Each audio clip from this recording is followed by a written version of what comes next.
ഞാനിപ്പം വർക്ക് ചെയ്യുന്ന ജോബ് ഉൾപ്പെടെ 1-2 ജോബിൻ്റെ കോൾ എനിക്ക് കിട്ടിയത് എങ്ങനെയാണെന്നറിയോ? അവർക്ക് ശരിക്കും ഒരു ബ്രേക്ക് എടുക്കണം എന്നുണ്ടാവും. പക്ഷെ തിരിച്ചു പിന്നെ ആ ട്രാക്കിലോട്ട് വരാൻ പറ്റുമോ എന്ന് വിചാരിച്ചിട്ട് ബ്രേക്ക് എടുക്കാൻ ഒട്ടും ലോങ് വീഡിയോസ് 1K പോലും ആവാതെ കിടന്ന എൻ്റെ ചാനലിൽ 2600 അതായത് 2.6K വ്യൂസ് ആയിട്ടുണ്ട്. Hi friends, welcome back to my channel. അപ്പോൾ എൻ്റെ കഴിഞ്ഞ വീഡിയോക്ക് നിങ്ങൾ തന്ന സപ്പോർട്ട് വളരെ വലുതാണ് കേട്ടോ. ഞാൻ ഒട്ടും എക്സ്പെക്റ്റ് ചെയ്തിട്ടില്ല ആ വീഡിയോക്ക് ഇത്രയും കമൻറ്റ്സ് വരും. കുറേ പേര് നിങ്ങളെയൊക്കെ സംബന്ധിച്ച് അത് അത്ര വലിയ വ്യൂസ് ഒന്നും ആവില്ല, പക്ഷെ എന്നെ സംബന്ധിച്ച് 2500-2600 ആൾക്കാർ അത് കണ്ടിട്ടുണ്ട്.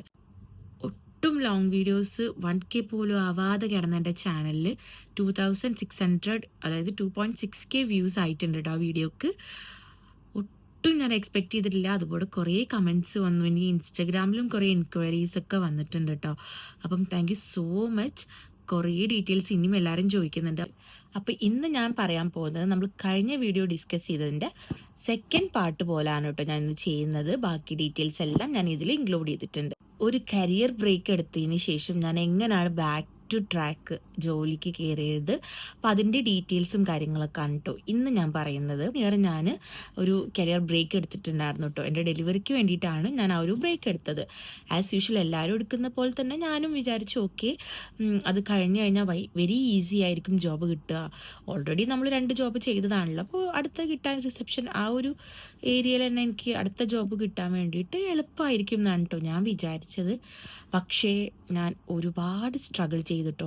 ഓൾമോസ്റ്റ് ഒരു 6 months ഞാൻ കഷ്ടപ്പെട്ടിട്ടാണ് കേട്ടോ വേറൊരു ജോബിന് ഞാൻ കയറിയിട്ടുണ്ടായത്. എന്താണെന്ന് വെച്ചാൽ നമ്മൾ കഴിഞ്ഞ വീഡിയോയിൽ നിർത്തിയത് എനിക്ക് ഫസ്റ്റ് ജോബ് കിട്ടിയതാണ്. പിന്നെ ഞാൻ 2 months പോയി, ഞാൻ പറഞ്ഞല്ലോ, പിന്നെ അവിടെ ഞാൻ സ്റ്റോപ്പ് ചെയ്തു. ദെൻ ഞാൻ വിചാരിച്ചു ഓക്കെ പ്രഗ്നൻ്റ് ആയി, അപ്പോൾ കുറച്ച് റെസ്റ്റ് എടുക്കാം. പിന്നെ വീട്ടിൽ നിന്നും എല്ലാവരും പറഞ്ഞു ഇനിയിപ്പം നീ ജോബൊന്നും നോക്കണ്ട, ഇനിയിപ്പോൾ ഡെലിവറി ഒക്കെ കഴിഞ്ഞിട്ട് സാവധാനം നോക്കാം എന്നൊക്കെ പറഞ്ഞു. കാരണം ഞാൻ പറഞ്ഞോളൂ ആ ജോബ് വിട്ടപ്പോൾ എനിക്കൊരു 1 month സാലറി ഒന്നും കിട്ടിയില്ല. അപ്പം ഞാൻ കുറച്ചൊരു മെൻ്റലി ആൻഡ് കുറച്ചൊരു സങ്കടത്തിലൊക്കെ ആയിരുന്നു. അപ്പോൾ വിചാരിച്ചു ഓക്കെ ഇനി വീണ്ടും ഒരു സ്ട്രെസ് എടുക്കണ്ടെന്ന് വിചാരിച്ചിട്ട് എല്ലാവരും പറഞ്ഞു കേട്ടോ അങ്ങനെ ഡെലിവറി കഴിഞ്ഞിട്ട് ജോബ് നോക്കാമെന്ന്. അങ്ങനെ ഞാനും പിന്നെ ജോബ് നോക്കലൊക്കെ നിർത്തി ഒന്ന് റിലാക്സ് ചെയ്തിട്ടിരിക്കുന്ന സമയത്താണ് കേട്ടോ ഒരു ഫ്രണ്ടിലൂടെ ഞങ്ങൾ താമസിക്കുന്ന അടുത്ത് തന്നെയുള്ളൊരു ഹോസ്പിറ്റലിൽ ലാബ് റിസപ്ഷനിൽ ഇങ്ങനെ വേക്കൻസി ഉണ്ടെന്ന് അറിഞ്ഞത്. അങ്ങനെ അവിടെ ജസ്റ്റ് ഒന്ന് CV കൊടുത്തോളാൻ പറഞ്ഞു. അങ്ങനെ CV ആയിട്ട് ഞങ്ങൾ ആ ഒരു ഹോസ്പിറ്റലിൻ്റെ ഒരു ബ്രാഞ്ചിൽ പോയി ഡയറക്റ്റ് ഞങ്ങൾ CV കൊടുത്തു. നമ്മുടെ അവിടെ HR CV കൊടുത്തു. അപ്പോൾ തന്നെ അവർ കാര്യങ്ങളൊക്കെ സംസാരിച്ചിട്ട് അവിടെ ആ ബ്രാഞ്ചിനേക്കാളും ഞങ്ങളുടെ വീടിൻ്റെ തൊട്ടടുത്തുള്ളൊരു ബ്രാഞ്ചിലേക്ക് പോകാൻ പറഞ്ഞു ഇൻ്റർവ്യൂവിന് തന്നെ. അങ്ങനെ ഞാൻ അവിടെ CV ഡ്രോപ്പ് ചെയ്ത് ചെറിയൊരു റൗണ്ട് ഓഫ് ഇൻ്റർവ്യൂ കഴിഞ്ഞതിന് ശേഷം ഞങ്ങൾ നെക്സ്റ്റ് ഡേ തന്നെ ഇവിടെ അടുത്തുള്ള ഹോസ്പിറ്റലിൽ പോയിട്ടോ. അവിടെ പോയി ഞങ്ങൾ ഇൻ്റർവ്യൂ ചെയ്തു. അവിടുത്തെ മാനേജറാണ് കേട്ടോ ഇൻ്റർവ്യൂ ചെയ്തത്. ആൻഡ് നല്ലൊരു അടിപൊളി ഇൻ്റർവ്യൂ ആയിരുന്നു. വലിയ ടഫായിട്ടുള്ള കാര്യങ്ങളൊന്നും ആയിരുന്നില്ല.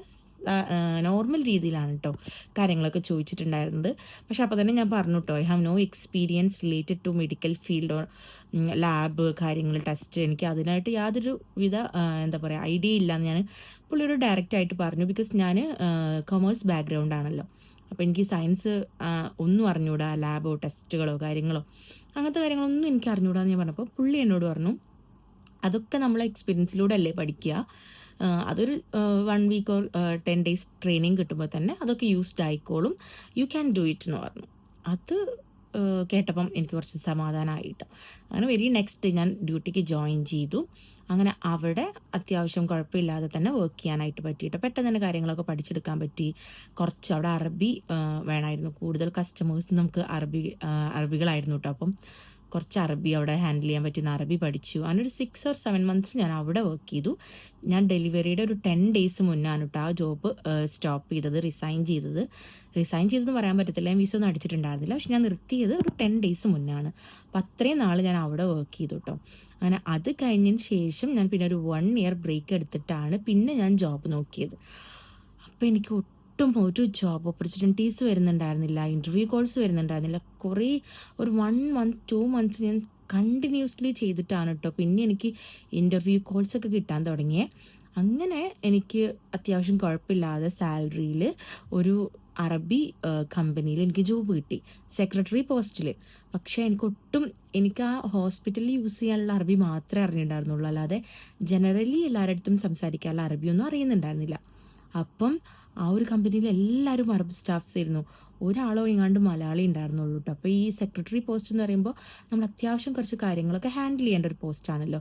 അപ്പോൾ അതുകൊണ്ട് ഞാൻ പേടിച്ചിട്ട് ഞാനൊരു 3 ഡേയ്സ് എങ്ങാണ്ട് അവിടെ പോയിട്ട് 4th ഡേയിൽ ഞാൻ ഇക്കാനോട് പറഞ്ഞു ഞാൻ പോകില്ലാന്ന്. അത്യാവശ്യം സാലറി ഒക്കെ ഉണ്ടായിരുന്നു കേട്ടോ അവിടെ. പിന്നെ കുഴപ്പമില്ലായിരുന്നു, 8 to 4 ആയിരുന്നു ജോബ് ടൈമിങ്. അതൊക്കെ അടിപൊളിയായിരുന്നു. പക്ഷേ ഇത് തന്നെ ആയിരുന്നു പ്രശ്നം, അറബിക്ക് അറിയാത്തതുകൊണ്ടുള്ള ആ ഒരു പേടി, പ്രോപ്പർ ട്രെയിനിങ് ഒന്നും ഉണ്ടായിരുന്നില്ല. അപ്പോൾ അതുകൊണ്ട് ഞാൻ അതൊരു 3 ഡേയ്സ് പോയിട്ട് അത് സ്റ്റോപ്പ് ചെയ്തു. അങ്ങനെ ഞാൻ ഒരു 2-3 കമ്പനികളിൽ കയറിയിട്ട് എൻ്റേതായിട്ടില്ല, എനിക്ക് സെറ്റ് ആവൂല എന്ന് തോന്നിയിട്ട് ഞാൻ അങ്ങനെ ഇറങ്ങിയിട്ടുണ്ടായിരുന്നു കേട്ടോ. പിന്നെ ഇവിടെ കുവൈറ്റിൽ തന്നെയുള്ള ഒരു ഹോസ്പിറ്റലിൽ ഞാൻ വീണ്ടും റിസപ്ഷനിസ്റ്റായിട്ട് കയറി. എനിക്ക് ജോബൊക്കെ പഠിച്ചെടുക്കാൻ ഭയങ്കര ഈസി ആയിരുന്നു അത്. പക്ഷെ അത് അവർ സാലറി കാര്യങ്ങളൊന്നും പാക്കേജൊന്നും പറയാതെ 10-11 ദിവസം ഞാൻ അവിടെ വർക്ക് ചെയ്തു. നമുക്കൊരു പ്രോപ്പർ ഒരു ഡീറ്റെയിൽസ് ഒന്നും കിട്ടാത്തതുകൊണ്ട് ഞാൻ അവിടെ നിന്ന് ഇറങ്ങിപ്പോകുന്നു കേട്ടോ. അങ്ങനെ കുറച്ച് ഇഷ്യൂസൊക്കെ ഉണ്ടായിട്ടുണ്ടായിരുന്നു.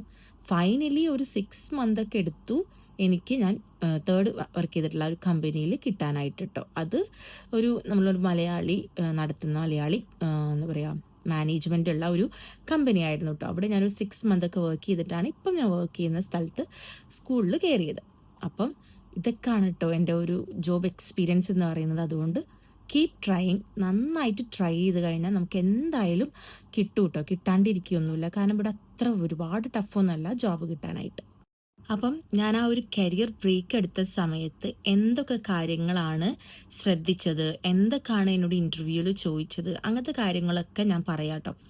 അപ്പം ഫസ്റ്റ് തന്നെ എൻ്റെ CV നമ്മൾ അപ്ഡേറ്റ് ചെയ്തു. ആദ്യം ഫ്രഷറാണെന്നാണല്ലോ കൊടുത്തിട്ടുണ്ടായത്. പിന്നെ അതിൽ ഞാൻ വർക്ക് ചെയ്ത 2 കമ്പനീസിൻ്റെ ഡീറ്റെയിൽസും എത്ര നാൾ ഞാൻ അവിടെ വർക്ക് ചെയ്തു അങ്ങനത്തെ കാര്യങ്ങളൊക്കെ ആഡ് ചെയ്തു. എന്തൊക്കെ കാര്യങ്ങളാണ് അവിടെ ഞാൻ ചെയ്തിട്ടുണ്ടായിരുന്നത്, എൻ്റെ ഡ്യൂട്ടീസ്, അങ്ങനത്തെ കാര്യങ്ങളൊക്കെ ആഡ് ചെയ്തു കേട്ടോ. അപ്പം ആഡ് ചെയ്തതോടുകൂടി നമ്മുടെ CVക്ക് കുറച്ചും കൂടെ ഒരു എന്താ പറയുക ഒരു അപ്ഗ്രേഡ് കിട്ടിയ പോലെ ആവുമല്ലോ. അപ്പോൾ അതൊക്കെ ആഡ് ചെയ്തു.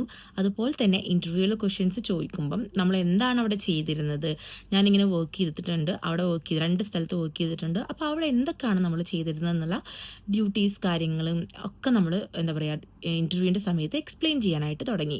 അത് ഭയങ്കര ഹെൽപ്ഫുൾ ആയിട്ടുണ്ടായിരുന്നു കേട്ടോ. നമുക്ക് ഭയങ്കര കോൺഫിഡൻസ് ലെവൽ കൂടി. നമുക്ക് കാര്യങ്ങൾ മറ്റൊന്നും നമുക്ക് എക്സ്പീരിയൻസ് ഒന്നും സംസാരിക്കാനില്ലായിരുന്നു. എക്സ്പീരിയൻസ് എന്നുള്ളൊരു ടോപ്പിക് അവർ ചോദിക്കില്ലായിരുന്നു. ഇനിയിപ്പോൾ ചോദിച്ചാൽ തന്നെ നമുക്കൊന്നും സംസാരിക്കാനായിട്ടില്ലായിരുന്നു. ആ ഒരു നമ്മളെന്താ പറയുക ആ ഒരു രീതിയിൽ പോയിക്കൊണ്ടിരുന്ന ഇൻ്റർവ്യൂവിൻ്റെ മൊത്തത്തിലുള്ള സ്ട്രക്ചർ അങ്ങ് മാറി. അങ്ങനെ ഒരുപാട് കാര്യങ്ങൾ നമ്മളെടുത്ത് ചോദിക്കാൻ തുടങ്ങി. അപ്പോൾ നമ്മുടെ ഇൻ്റർവ്യൂവിൻ്റെ ആ ഒരു സ്റ്റാൻഡേർഡ് കുറച്ചുകൂടെ കൂടി എന്നാണ് ഈ പറയാം കേട്ടോ. ഞാൻ നേരിട്ട് പോയിട്ട് CVകൾ ഡ്രോപ്പ് ചെയ്ത സ്ഥലത്തുനിന്ന് എനിക്ക് കിട്ടിയിട്ടുണ്ട് കേട്ടോ 1-2 കോൾസൊക്കെ ഇൻ്റർവ്യൂവിന്. ഇപ്പം ഞാൻ വർക്ക് ചെയ്യുന്നിടത്ത് നേരിട്ട് പോയി, പക്ഷെ അവർ CV ആക്സെപ്റ്റ് ചെയ്തില്ല കേട്ടോ. കുറേ സ്ഥലത്ത് അങ്ങനെ ആക്സെപ്റ്റ് ചെയ്യില്ല കേട്ടോ. അവർ പറയും ഞങ്ങൾ മെയിൽ ID തരാം, അതിലോട്ട് അയച്ചാൽ മതിയെന്ന്. അങ്ങനെ പറഞ്ഞതാണ് ഈ സ്കൂളിൽ നിന്നും. പക്ഷേ ഇവിടെ നമ്മൾ ഡയറക്റ്റ് ഇമെയിൽ അയച്ചപ്പം അവർ പെട്ടെന്ന് തന്നെ കോൾ ചെയ്തു കേട്ടോ ഇൻ്റർവ്യൂവിന് വേണ്ടിയിട്ട്. പക്ഷേ ഞാൻ അതിന് മുന്നേ വേറൊരു സ്കൂളിലും എനിക്ക് ജോബ് കിട്ടി. അപ്പോൾ അത് കിട്ടിയത് നമ്മൾ ഡയറക്റ്റ് CV കൊണ്ടുകൊടുത്തപ്പോൾ അവർ വാങ്ങിച്ചു. എന്നിട്ട് എന്നെ അവർ ഇൻ്റർവ്യൂവിന് വിളിച്ചു. അപ്പം വാക്കിൻ ആയിട്ട് നമ്മൾ CV ഡ്രോപ്പ് ചെയ്യുന്നത് ഭയങ്കര ഹെൽപ്ഫുള്ളാണ് കേട്ടോ. അപ്പം ഇവിടെ ഒരുപാട് കമ്പനീസ് ഉണ്ട് കേട്ടോ. അപ്പോൾ നമ്മൾ എന്ത് ചെയ്യുക, ഡെയിലി ഓരോ ഏരിയയിൽ പോയിട്ട് നമ്മൾ CV ഡയറക്റ്റ്ലി അവിടെ ഡ്രോപ്പ് ചെയ്യാൻ പറ്റുമോ നോക്കുക കേട്ടോ. അത് ഭയങ്കര ഹെൽപ്ഫുള്ളാണ്. ഇപ്പം ഓരോ ദിവസം ഓരോ ഏരിയ എടുക്കുക. നമ്മളിവിടെ കുറേ കമ്പനീസ് വരുന്ന ഏരിയാസ് ഉണ്ടല്ലോ. അപ്പോൾ അവിടെ ഓരോ ഏരിയാസ് എടുത്തിട്ട് അവിടെ ജസ്റ്റ് ഡയറക്റ്റ് പോയിട്ട് CV ഡ്രോപ്പ് ചെയ്യുക. അപ്പോൾ ഈ വീഡിയോയിൽ എനിക്ക് വർക്കൗട്ട് ആയിട്ടുള്ള കാര്യങ്ങളാണ് കേട്ടോ പറയുന്നത്. അപ്പം ഇതൊക്കെ ശ്രദ്ധിക്കുക. അപ്പോൾ വാക്കിൻ ഇൻ്റർവ്യൂസ് കിട്ടുമോ അല്ലെങ്കിൽ വാക്കിനായിട്ട് നമ്മൾ CV ഡ്രോപ്പ് ചെയ്യാൻ പറ്റുമോ നോക്കുക. പിന്നെ ഡെയിലി നമ്മൾ മെയിലുകൾ അയയ്ക്കുക. വാട്സപ്പിലാണെങ്കിലും എങ്ങനെയെങ്കിലും കണക്ട് ചെയ്യാൻ പറ്റുന്നുണ്ടെങ്കിൽ അങ്ങനെ അയയ്ക്കുക. പിന്നെ ഇവിടെയുള്ള വലിയ വലിയ ഹോസ്പിറ്റൽസ് ആണെങ്കിലും സ്കൂൾസ് ആണെങ്കിലും എല്ലാവരുടെയും ഡയറക്റ്റ് വെബ്സൈറ്റ്സിൽ കയറിയാൽ നമുക്ക് CV ഡ്രോപ്പ് ചെയ്യാനുള്ള ഓപ്ഷൻസ് ഉണ്ടാവും. അപ്പോൾ അത് നോക്കിയിട്ട് അല്ലെങ്കിൽ അവരുടെ ഇമെയിൽ IDകൾ കിട്ടും. അപ്പോൾ അതിലോട്ട് മെയിലുകൾ അയയ്ക്കുക, നമ്മുടെ CV അയയ്ക്കുക. അപ്പം ഇതെല്ലാം നന്നായിട്ട് വർക്ക് ചെയ്യുന്ന കാര്യങ്ങളാണ്. അപ്പോൾ ഇതെല്ലാം ചെയ്ത് കഴിയുമ്പോൾ തന്നെ നമുക്ക് പെട്ടെന്ന് ജോബ് കിട്ടും കേട്ടോ. ഇതിലെല്ലാം ഞാൻ എൻ്റെ എക്സ്പീരിയൻസ് ആണ് കേട്ടോ പറയുന്നത്. ഇതുപോലെ ആയിരിക്കില്ല പലർക്കും ഉണ്ടായിരിക്കുക. ചിലർക്ക് കരിയർ ഗ്യാപ്പൊക്കെ എടുത്തു കഴിഞ്ഞാൽ പെട്ടെന്ന് തന്നെ ജോബ് കിട്ടുന്നവരുണ്ട്. ചിലർക്ക് ഇതുപോലെ കുറച്ച് ഡിലേ ആവും. അപ്പം പക്ഷെ നമുക്ക് ചില സമയത്ത് നമുക്ക് എന്തായാലും ഒരു ബ്രേക്ക് എടുക്കണം എന്നുണ്ടെങ്കിൽ എടുത്തല്ലേ പറ്റൂ. പക്ഷെ നമുക്കതുകൊണ്ട് തീരെ കിട്ടില്ല എന്നൊന്നുമില്ല കേട്ടോ. എന്തായാലും ഒരു സമയമായി കഴിഞ്ഞാൽ നമുക്ക് കിട്ടും. പിന്നെ എല്ലാത്തിനും ലക്കും ടൈമും എല്ലാം ഒരു ഫാക്ടറാണ്. അപ്പോൾ നമ്മൾ ചിലപ്പം നമ്മൾ വെയിറ്റ് ചെയ്യേണ്ടി വരും. പക്ഷേ നമ്മൾ ഡിസപ്പോയിൻറ്റഡ് ആവരുത്, സ്ട്രെസ്ഡ് ആവരുത്, ഡിപ്രസ്ഡ് ആവരുത്. ചിലർക്ക് പെട്ടെന്ന് ശരിയാവും, ചിലർക്ക് കുറച്ച് ടൈം എടുക്കും, അത്രയേ ഉള്ളൂ കേട്ടോ. പക്ഷേ കീപ് ട്രൈയിങ്. നമ്മൾ അയ്യോ എനിക്ക് കിട്ടുന്നില്ല 1-2 മെയിൽ അപ്ലൈ ചെയ്ത് നമ്മളവിടെ ഡ്രോപ്പ് ചെയ്യുക, അല്ലെങ്കിൽ 1-2 പ്രാവശ്യം നമ്മൾ എഫേർട്ട് എടുത്ത് പിന്നെ അവിടെ ഡ്രോപ്പ് ചെയ്യുക, അങ്ങനെ ചെയ്യരുത്. നമ്മൾ കണ്ടിന്യൂസ്ലി ഒരു 2 or 3 months എങ്കിലും ഇതിനു വേണ്ടിയിട്ട് മാറ്റി വെച്ച് ഡെയിലി ട്രൈ ചെയ്യുക. അത് നമ്മുടെ ഒരു എന്താ പറയുക ആവശ്യമാണല്ലോ, അപ്പോൾ നമ്മൾ അങ്ങനെ ചെയ്യുക. പിന്നെ അറിയാലോ, സ്കൂളാണെങ്കിൽ അക്കാഡമിക് ഇയർ ഓപ്പൺ ആവുന്ന സമയം എന്തായാലും റിക്രൂട്ട്മെൻറ്റ്സ് ഉണ്ടാവും. അതുപോലെ ഇപ്പം ഹോസ്പിറ്റൽസിൽ എപ്പോഴും നടക്കും റിക്രൂട്ട്മെൻറ്റ്സ്. അപ്പം ഓരോ എന്താ പറയുക കമ്പനികളിൽ എങ്ങനെയാണോ വരുന്നത്, അപ്പോൾ അതിനനുസരിച്ച് അവിടെയൊക്കെ നമ്മൾ CV ഡ്രോപ്പ് ചെയ്യുക, അല്ലെങ്കിൽ CV ഇതുപോലെ സെൻഡ് ചെയ്യുക, ഇമെയിൽ ID ത്രൂ സെൻഡ് ചെയ്യുക കേട്ടോ. കുറേ പേര് കൺഫ്യൂഷൻ അടിച്ചിട്ട് നിൽക്കുന്നുണ്ടാവും. ഇപ്പം ഡെലിവറിക്കായാലും അവർക്ക് ശരിക്കും ഒരു ബ്രേക്ക് എടുക്കണം എന്നുണ്ടാവും. പക്ഷെ തിരിച്ചു പിന്നെ ആ ട്രാക്കിലോട്ട് വരാൻ പറ്റുമോ എന്ന് വിചാരിച്ചിട്ട് ബ്രേക്ക് എടുക്കാൻ, കരിയർ ഗ്യാപ്പ് എടുക്കാൻ വേണ്ടിയിട്ട് പേടിച്ച് നിൽക്കുന്ന ആൾക്കാരുണ്ടാവും. അവരോട് ഇപ്പോൾ ഞാൻ എന്ത് അഡ്വൈസ് കൊടുക്കും, നമ്മുടെ ഒരു ഫിനാൻഷ്യൽ സ്റ്റാറ്റസ് കൂടെ ഇതിൽ ഇമ്പോർട്ടൻ്റ് ആണല്ലോ. അപ്പോൾ അതനുസരിച്ചാണല്ലോ നമ്മൾ ബ്രേക്ക് എടുക്കുന്നതും, അല്ലെങ്കിൽ വേണ്ട നമുക്കിത് കണ്ടിന്യൂ ചെയ്ത് പോവാം, തിരിച്ച് കയറാൻ പറ്റുമോ, അങ്ങനത്തെ കാര്യങ്ങളൊക്കെ നോക്കിയിട്ട് വേണം കേട്ടോ ഇത് ചെയ്യാൻ. മെയിനായിട്ട് ചോദിക്കുക, നമ്മുടെ സെൽഫ് ഇൻട്രൊഡക്ഷൻ ചോദിക്കും. അത് കഴിഞ്ഞാൽ എന്തായിരുന്നു ജോലി ചെയ്തത്, ഇവിടെ എത്ര നാളായി കുവൈത്തിൽ വന്നിട്ട്, പിന്നെ ലാംഗ്വേജ് അറബിക്ക് അറിയുമെന്ന് എല്ലാവരും ചോദിക്കും കേട്ടോ. കുറച്ച് കമൻറ്റ്സ് വന്നിട്ടുണ്ടായിരുന്നു അറബി നിർബന്ധമാണോ എന്ന്. നിർബന്ധമല്ല, പക്ഷേ അറബിക്ക് എപ്പോഴും ഒരു അഡ്വാൻറ്റേജ് ആണ്. ആസ് ഒരു ഗൾഫ് കൺട്രിയിൽ, ഒരു അറബ് കൺട്രിയിൽ നമ്മൾ വർക്ക് ചെയ്യുമ്പോൾ അറബി എപ്പോഴും ഒരു അഡ്വാൻറ്റേജ് ആണ്. എനിക്ക് അറബി നന്നായിട്ട് എഴുതാനും വായിക്കാനും അറിയാം, പക്ഷേ എനിക്ക് സംസാരിക്കാൻ അറിയില്ല. ഇവിടെ സംസാരിക്കാനാണ് ഏറ്റവും കൂടുതൽ വേണ്ടത് കേട്ടോ. പക്ഷേ കുറച്ചറിയായിരുന്നു, ഇപ്പോഴും എനിക്ക് ആ കുറച്ചേ അറിയുള്ളൂ, ഒരുപാട് അറിയൊന്നുമില്ല. സോ ഇറ്റ് ഡിപ്പെൻഡ്സ്, നമ്മൾ എവിടുത്തെ ജോബാണ് അപ്ലൈ ചെയ്യുന്നത് അതിനനുസരിച്ചിട്ടാണ് കേട്ടോ അറബിക് ലാംഗ്വേജ് ഒക്കെ റിക്വയർമെൻറ്റ്സ് വരുന്നത്. പിന്നെ ഹിന്ദി അറിയാഞ്ഞിട്ട്, ഹിന്ദി എനിക്ക് സംസാരിക്കാൻ നന്നായിട്ട് അറിയില്ല, അതും ഇതേപോലെ എഴുതാനും വായിക്കാനും അത്യാവശ്യം നന്നായിട്ട് അറിയാം, നന്നായി സംസാരിക്കാൻ അറിയില്ല. അതിലെനിക്ക് 1-2 ജോബ്സൊക്കെ പോയിട്ടുണ്ട് കേട്ടോ, ഹിന്ദി മസ്റ്റാണെന്ന് പറഞ്ഞിട്ട്. പിന്നെ കുറേ പേര് ചോദിച്ചിട്ടുണ്ടായിരുന്നു സാലറി നമ്മൾ എത്ര പറയാം ഫ്രഷർ ആകുമ്പോൾ. ഞാൻ ആദ്യമൊക്കെ നമ്മൾ എപ്പോഴും നമ്മൾ എത്രയാണോ നമുക്ക് വേണ്ട സാലറി അതിനൊരു എക്സ്ട്രാ കുറച്ച് കൂട്ടിയിട്ട് തന്നെ പറയണം. ഇപ്പോൾ 250 കയറിയാണ് നമുക്ക് സാലറി വേണമെങ്കിൽ ഡെഫിനറ്റ്ലി നമ്മൾ 300 പറയണം കേട്ടോ. അപ്പോഴാണ് നമുക്കൊരു 250 ചിലപ്പോൾ 200 കിട്ടുള്ളൂ. അത് ഇവിടുത്തെ ഒരു കമ്പനീസിൻ്റെ സ്ട്രാറ്റജി ആയിട്ട് എനിക്ക് എപ്പോഴും ഫീൽ ചെയ്തിട്ടുണ്ട്. നമ്മൾ പറയുന്നതിൻ്റെ കുറച്ചിട്ടായിരിക്കും അവർ ചിലപ്പോൾ പറയുക, അല്ലെങ്കിൽ നമ്മൾ പ്രീവിയസ് സാലറി ചോദിക്കും കേട്ടോ കുറേ കമ്പനീസ്. അപ്പോഴും നമ്മൾ പ്രീവിയസ് സാലറി കറക്റ്റായിട്ട് പറയണമെന്നില്ല, കുറച്ച് കൂട്ടി തന്നെ പറയാം. അപ്പോൾ എന്താ പറയുക, അതിനനുസരിച്ചിട്ട് നമുക്ക് സാലറി ചിലപ്പം ഇൻ കേസ് നമുക്ക് കൂട്ടി കിട്ടിയാലോ. പിന്നെ എത്ര സാലറി പറയണം എന്നുള്ളത് ഓരോ ജോബിനനുസരിച്ചിരിക്കും കേട്ടോ. അപ്പം ഓരോ ജോബിനും സാലറി സ്കെയിൽസ് ഉണ്ടല്ലോ ഇവിടെ. അപ്പം അതിനനുസരിച്ചിട്ട് പറയുന്നതായിരിക്കും നല്ലത്. പിന്നെ നമ്മുടെ എക്സ്പീരിയൻസ്, പിന്നെ ആ കമ്പനി എങ്ങനെയാണ്, സ്റ്റാർട്ടപ്പ് കമ്പനിയാണോ അതോ അത്യാവശ്യം നല്ല വലിയ കമ്പനിയാണോ, അതൊക്കെ നോക്കിയിട്ട് വേണം കേട്ടോ അത് പറയാനായിട്ടുള്ളത്. നമ്മൾ കമ്പനി എങ്ങനെയാണെന്നുള്ളതും അവിടുത്തെ ജോബ് ടൈറ്റിലൊക്കെ നോക്കിയിട്ട് വേണം അത് നമ്മൾ ഡിസൈഡ് ചെയ്യാനായിട്ട്. എപ്പോഴും കുറച്ച് കൂട്ടി പറയുന്നതായിരിക്കും നല്ലത് കേട്ടോ. അപ്പം ഒരുവിധം എല്ലാ പോയിന്റ്സും ഞാൻ കവർ ചെയ്തെന്ന് വിചാരിക്കുന്നു കേട്ടോ. അപ്പം ഇനി എന്തെങ്കിലും ഡൗട്ട്സ് ഉണ്ടെങ്കിൽ ഈ വീഡിയോൻ്റെ താഴെ കമൻറ്റ് ചെയ്യാം കേട്ടോ. അപ്പം ഞാനതൊക്കെ ഫുള്ളായിട്ടും എന്താ പറയുക നിങ്ങൾക്ക് റിപ്ലൈ ഒക്കെ തരാം കേട്ടോ. ഒരു കമ്പനിക്ക് കീഴിൽ ജോലി ചെയ്യുന്ന ഒരു സാധാരണ ഒരു എംപ്ലോയി എന്ന നിലയ്ക്ക് എനിക്ക് ഒരുപാട് റെസ്പോൺസിബിലിറ്റീസ് ഉണ്ട്. എല്ലാ കാര്യങ്ങളും ഇങ്ങനെ പബ്ലിക് പ്ലാറ്റ്ഫോമിൽ വന്ന് നിന്നിട്ട് പറയാൻ പറ്റത്തില്ല, കോൺഫിഡൻഷ്യലാണ്. അപ്പം ഇപ്പം കറൻ്റ്ലി ഞാൻ വർക്ക് ചെയ്യുന്ന സ്ഥലത്ത് നമുക്ക് സ്റ്റാഫ് ഹാൻഡ് ബുക്കിൽ കറക്റ്റായിട്ട് എല്ലാ കാര്യങ്ങളും മെൻഷൻ ചെയ്തിട്ടുണ്ട്, എന്തൊക്കെ നമുക്ക് പറയാം. അല്ലെങ്കിൽ കുറേ കാര്യങ്ങൾ നമുക്ക് നമ്മുടെ സോഷ്യൽ മീഡിയാസിലൊരു പോസ്റ്റ് പോലും, ഒരു ഫോട്ടോ പോലും നമ്മൾ വർക്ക് ചെയ്യുന്ന സ്ഥാപനത്തിൻ്റെയോ അവിടുത്തെ ആളുകളുടെയോ ഇടാൻ പാടില്ല, അവരുടെ അനുവാദം, അവരുടെ എന്താ പറയുക അവരുടെ പെർമിഷൻ ഇല്ലാതെ. അത് അത്രക്കും നമുക്ക് നമ്മുടെ ജോബ് തന്നെ പോവും.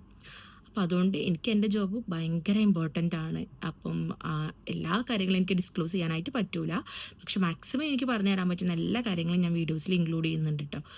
അപ്പോൾ അതും കൂടെ എല്ലാവരും ഒന്ന് മനസ്സിലാക്കി, എന്താ എല്ലാം പറയാത്തതെന്ന് വിചാരിക്കുന്നുണ്ടാവും ചിലവർ. അപ്പം ചില കാര്യങ്ങൾ നമുക്ക് കോൺഫിഡൻഷ്യലായി വെക്കേണ്ട കാര്യങ്ങൾ കോൺഫിഡൻഷ്യലായിട്ട് തന്നെ വെക്കണം, അല്ലെങ്കിൽ നമുക്ക് തന്നെ ലാസ്റ്റ് ഒരു പാരയാവും. അപ്പോൾ എനിക്ക് എൻ്റെ ജോബ് ഭയങ്കര ഇമ്പോർട്ടൻ്റ് ആയതുകൊണ്ടാണ് കേട്ടോ ഞാൻ ആ കാര്യങ്ങൾ കൂടുതലായിട്ട് വീഡിയോസിൽ പറയാത്തത്. Thank you so much. ഞാൻ ഒട്ടും എക്സ്പെക്റ്റ് ചെയ്തിട്ടില്ല കഴിഞ്ഞ വീഡിയോക്ക് നിങ്ങൾ തന്ന സപ്പോർട്ട്, അതേപോലെ ഈ വീഡിയോയും നിങ്ങളെല്ലാവരും കണ്ട് സപ്പോർട്ട് ചെയ്യും എന്ന് വിചാരിക്കുന്നു. അതുപോലെ ഇനി തുടർന്നും നിങ്ങളുടെ എല്ലാവരുടെയും സപ്പോർട്ട് ഞാൻ പ്രതീക്ഷിക്കുന്നു. സബ്സ്ക്രൈബ് ചെയ്തിട്ട് ചാനൽ ഒന്ന് ലൈക്ക് ചെയ്തിട്ട് എല്ലാവരും കാണാം കേട്ടോ. Thank you so much for watching. By.